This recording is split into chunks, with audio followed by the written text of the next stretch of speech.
ધામ દર્શન ઘણી બધી આકૃતિઓ ત્યાં જોવા મળશે. અને આમાં આપણે સ્વિમિંગ પુલ પણ રાખવામાં આવ્યું છે, જ્યાં તમે જઈને નાના છોકરાઓ સાથે ત્યાં સ્વિમિંગ કરી શકો છો. અને આ છે એનું ટિકિટ કાઉન્ટર. ટિકિટ કાઉન્ટરમાં તમે એના રેટ જોશો એ પણ તમને બતાવી દઉં છું. હવે વિભાગ 1 છે તેમાં ટિકિટ 20 રૂપિયા અને 30 રૂપિયા હોય છે. બાળકોની 20 અને મોટાઓની 30 રૂપિયા હોય છે. અને એની સાથે વિભાગ 1 અને 2 એમાં મોટાની 200 રૂપિયા અને બાળકોની 60 રૂપિયા ટિકિટ હોય છે.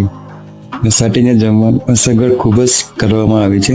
કેન્ટીનની આગળ એક ખાસો મોટો સ્પેસ આપવામાં આવ્યો છે, જ્યાં તમે તડકો નહીં લાગે એટલે ઉપર મંડપ જેવું બાંધવામાં આવ્યું છે, જ્યાં તમે ઘરેથી જો તમે જમવાનું લાવ્યા હોય તો તમે બેસીને જમી શકો છો. બાકી કેન્ટીનમાં ચાઇનીઝ, વડાપાઉં, દાબેલી, ગુજરાતી થાળી, છાશ ઘણું બધું મોટું હોય છે.